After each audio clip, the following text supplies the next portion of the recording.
সবাইকে অনেক অনেক শুভেচ্ছা জানিয়ে রসনা বিলাস থেকে চলে এলাম নতুন একটি ভিডিও নিয়ে। আশা করি সবাই ভালো আছেন। আজকে নাগা মরিচ বা বোম্বাই মরিচ দিয়ে খুব মজার একটি রেসিপি শেয়ার করব। এখানে আমি নাগা মরিচ নিয়েছি 4টি বড় দেখে, আর নিয়েছি কিছু ছোট মরিচ। এই মরিচগুলোতেও কিন্তু ঝাল আছে। আমি একটু ঝাল কম পছন্দ করি, তাই আমি নাগা মরিচের পরিমাণটা একটু কম করে দিয়েছি। আপনারা যারা বেশি ঝাল খেতে পছন্দ করেন তারা কিন্তু নাগা মরিচের ব্যবহারটা একটু বাড়িয়ে দিবেন, বেশি করে নাগা মরিচ নেবেন আপনাদের পছন্দ অনুযায়ী। তাহলে চলুন রেসিপিটি শুরু করি। শুরু থেকে শেষ পর্যন্ত দেখার জন্য অনুরোধ রইল। এখানে মরিচের বোটাগুলো ছাড়িয়ে সুন্দর করে ধুয়ে আমি পরিষ্কার করে নিয়েছি। এখানে আমি 12টির মতো তেঁতুল নিয়েছিলাম, বিচি সহ আমি ভিজিয়ে রেখেছিলাম। এখানে শুধু তেঁতুলের কাঁধ ব্যবহার করব, আর বিচিগুলো থেকে আমি কাঁধগুলো সুন্দর করে বের করে নিব, আর বিচিগুলো সুন্দর করে ফেলে দিব। চুলায় একটি প্যান দিয়েছি, প্যানটি গরম হয়ে গেছে। এখানে 2টি শুকনো মরিচ আমি খণ্ড করে দিয়ে দিলাম। এখন এর মধ্যে দিয়ে দেবো আমি 1 কাপ সরিষার তেল। তেল সুন্দর মতো গরম হয়ে গেছে, মরিচটা হালকা করে ভেজে নিয়েছি। এখন আমি এর মধ্যে দিয়ে দেবো 1 চামচ পাঁচফোড়ন, দিয়ে দেবো 1/2 চামচ কালো সরিষা, দিয়ে দেবো 1/2 চামচ কালো জিরা। এখন এর মধ্যে দিয়ে দেবো আমি 1/2 কাপ আস্ত রসুন, দিয়ে দেবো দেশি রসুন। এখন আমি এর মধ্যে দিয়ে দেবো 1/2 চামচ আদা বাটা। এখন দিয়ে দিচ্ছি 1/2 চামচের কম একটু হলুদ। এখন এর মধ্যে দিয়ে দেব বিশেষ একটি উপকরণ, সেটা হলো পেঁয়াজ। খোসা পাপড়িগুলো এভাবে ছাড়িয়ে নিয়েছি বড় বড় করে, আর এভাবেই কিন্তু রাখতে হবে পেঁয়াজ। পেঁয়াজটা যত বেশি পরিমাণে দেবেন স্বাদটা কিন্তু তত বেশি ভালো লাগবে। এই আচারের মেইন উপকরণ হচ্ছে পেঁয়াজ আর নাগামরিচ। এই পেঁয়াজটা দিয়ে যদি এই আচারটা তৈরি করেন তাহলে খেতে কিন্তু ভীষণ মজা লাগে। পেঁয়াজটা অবশ্যই একটু বড় বড় টুকরা করে দেওয়ার চেষ্টা করবেন, তা না হলে কিন্তু পেঁয়াজটা গলে যাবে, আচারটা খেতে কিন্তু ভালো লাগবে না। পেঁয়াজ ও রসুন 1 মিনিটের মতো আমি তেলের সঙ্গে একটু কষিয়ে নিয়েছি। এখন এর মধ্যে দিয়ে দেবো আমি তেঁতুলের কাঁধ। তেঁতুলের কাঁধ দিয়ে দিব। তেঁতুলের কাঁধ দেওয়ার পর তেলের সঙ্গে ভালো করে মিশিয়ে নিব। এই আচারে তেঁতুলের কাঁধ অবশ্যই ব্যবহার করতে হবে, তা না হলে কিন্তু আচারটি খেতে ভালো লাগবে না। তেঁতুলের কাঁধ দেওয়ার 1 মিনিট পর আমি এর মধ্যে দিয়ে দেব কেটে রাখা আমের টুকরা। তেঁতুলের কাঁধ আর আম দুটো দিয়েই যদি এই আচারটা তৈরি করা যায়, আচারটা খেতে কিন্তু ভীষণই ভালো লাগে। তবে কারো কাছে যদি আম না থাকে সেক্ষেত্রে শুধু তেঁতুলের কাঁধ ব্যবহার করলেও চলবে, তবে আমটা দিলে স্বাদটা কিন্তু অনেক গুণ বেড়ে যায়। এখন এখানে আমি স্বাদ অনুযায়ী লবণ দিয়ে দিব। দিয়ে দেবো আমি বিট লবণ 1.5 চামচের মতো। আচারে বিট লবণ ব্যবহার করলে কিন্তু খেতে অনেক ভালো লাগে, স্বাদ কিন্তু ভালো আসে আচারের। তাহলে দেওয়ার চেষ্টা করবেন, হাতের কাছে থাকলে দেওয়ার চেষ্টা করবেন।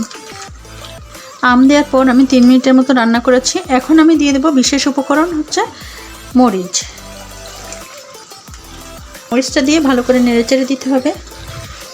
মরিচ দেওয়ার পর আমি আরও 3-4 মিনিট রান্না করব। আমার রেসিপিগুলো যদি আপনাদের কাছে ভালো লেগে থাকে তাহলে অবশ্যই লাইক, কমেন্ট, শেয়ার করবেন এবং আমার ইউটিউব চ্যানেলটি সাবস্ক্রাইব করে আমার পাশে থাকবেন। আজকের এই আচারটি এভাবে আমি তৈরি করছি, এভাবে একবার তৈরি করে দেখুন, খেতে কিন্তু দারুণ লাগবে। আর অবশ্যই কিন্তু এই আচারে এই বিশেষ উপকরণ হচ্ছে নাগামরিচ আর পেঁয়াজ।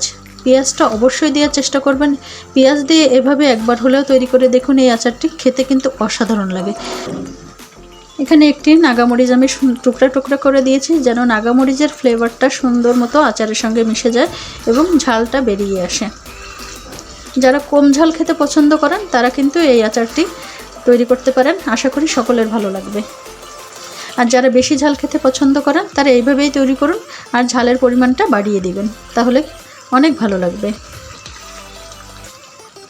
সুন্দর একটি স্বাদের জন্য এখানে আমি দিয়ে দেবো 1 চামচ চিনি।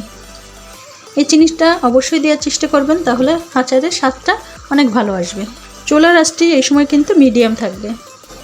খুব অল্প উপকরণে কিন্তু এই আচারটি তৈরি করা যায়। খুব সাধারণ কিছু মশলা ব্যবহার করলেই তৈরি করা যায় এই সুন্দর আচার। তৈরি করা খুবই সহজ, খেতে অসাধারণ। এখন এখানে আমি দিয়ে দেবো 1/2 কাপ ভিনেগার। এই আচারটি যদি বেশি দিন সংগ্রহ করে রাখতে চান তাহলে অবশ্যই ভিনেগার ব্যবহার করবেন। এবং ভিনেগারের পরিমাণটা একটু বাড়িয়ে দেবেন, তাহলে কিন্তু আচারটা অনেক দিন পর্যন্ত ভালো থাকবে। আচার ঠান্ডা করে শুকনো কাচের বয়মে রেখে দিলেও অনেক দিন পর্যন্ত ভালো থাকে। চেষ্টা করবেন মাঝে মাঝে রোদে দেওয়ার জন্য, তাহলে আচারের স্বাদ কিন্তু অনেক ভালো আসে। সুন্দর একটি কালারের জন্য এখানে দিয়ে দেবো আমি 1/2 চামচ শুকনো মরিচের গুঁড়া। যদি কেউ ব্যবহার করতে না চান, না দিলেও চলবে। কিছু আমের টুকরা আমি এভাবে চামচের সাহায্যে একটু ভালো করে মিশিয়ে দিব, তাহলে আচারের সঙ্গে মিশে যাবে, আচারের স্বাদ অনেক গুণ বেড়ে যাবে। কিছু আস্ত থাকবে, কিছু এভাবে চামচের সাহায্যে মিশিয়ে দিব। এই পর্যায়ে আচারটি তৈরি আমার সম্পূর্ণ পর্যায়ে হয়ে গেছে। দেখুন, দেখেই বুঝতে পারছেন সুন্দর মতো পেঁয়াজ রসুন সিদ্ধ হয়ে গেছে, গলে গেছে, মরিচও সুন্দর গলে গেছে, সিদ্ধ হয়ে গেছে সুন্দর মতো। এই পর্যায়ে আমি কিন্তু আচারটি নামিয়ে ফেলবো। আচারটি আমার সম্পূর্ণ তৈরি হয়ে গেছে। এখন আচারটি আমি ঠান্ডা করে সুন্দর মতো ঠান্ডা হয়ে যাবে যখন, তখন আমি কাচের বয়মে ভরে রাখবো।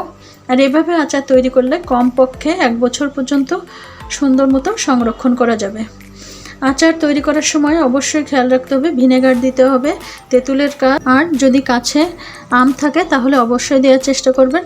তাহলে এই নাগামরিচের আচারটি খেতে কিন্তু দুর্দান্ত হবে। যে কোনো উৎসব আয়োজনে সাদা ভাত, খিচুড়ি, পোলাও, বিরিয়ানি সব কিছুর সঙ্গে কিন্তু এই আচার পরিবেশন করতে পারবেন। তৈরি করুন আর অবশ্যই কমেন্ট করে জানান কেমন লাগলো। ভালো থাকবেন, সুস্থ থাকবেন।